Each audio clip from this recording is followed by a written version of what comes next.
did this happen when you guys left last week? I'm not even sure Jacque knew how long was going to be here. When did you sort of move toward this decision? Jacque has always been, a candidate and somebody we have to look at. We've obviously got, a lot of data points with JV over the course, of this last week, these last sort of 4 games. It became evident that, we didn't need to look elsewhere. I mean, as I said before, in order for us not to pick JV, we had to find somebody that was going to be more impressive and more of a fit for this group, and there wasn't one.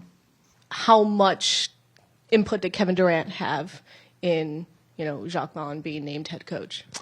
Like I've sort of mentioned in the last couple of sort of press conferences, I update the players, and the players knew, ahead of time. But again, Kevin's job here is to go out and play basketball, and that's what he wants to do. That's what he enjoys to do, and let's let him go and do that. My job is to try and put this organization in the best place moving forward, and what we fulfill our needs right now. And so, that decision was not up to Kevin. Sean, as you well know, there was a lot of speculation about Ime Udoka. Why didn't you guys end up hiring Ime? Like all other searches we've ever done, whether it's front office or coaching staff, it's never appropriate to talk about who may or may not have been a candidate for this job. All I can tell you is there was an exhaustive search. We went through candidates, and we'll leave it at that. And on a different note, where do things stand right now with Kyrie? On the Kyrie front, when we have news to share and updates, we will do so at the appropriate time. As of now, there's nothing to share. I have talked to his representatives, yeah.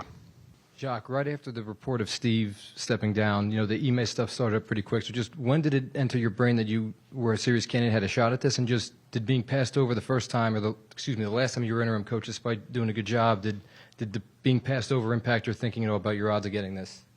I guess I was the the write-in candidate in the minds of elections right now. But I'm okay with that. I said to my wife, I might have not been her first choice, and we've been together 20 years, so it could all work out. So off we go. I was honest with you guys. I was in the mindset of coaching that Chicago game, and that's what I was asked to do, and I did it. And then the next day we had an off day. Then I was asked to do practice, and I did it.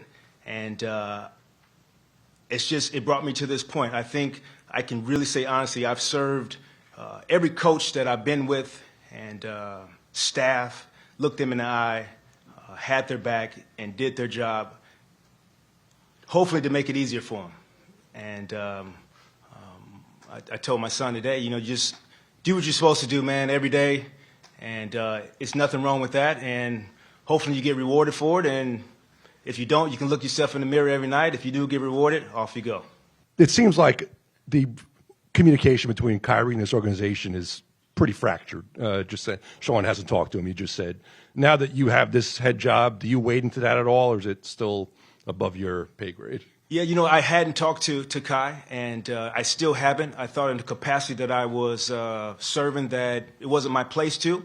I've always understood my boundaries as an assistant coach. That could change going forward in the position that I'm in now. How would you characterize your relationship with Kevin? Well, it's been great. I think I think your relationships evolve. I'm more in a position to understand what he likes and doesn't like, and the right times to approach him and not approach him, and to ask a question, to give an answer. I think those are important, kind of steps that you have when you have a relationship, is figuring that other person out. And sometimes it's asking them, and sometimes it's being a good listener.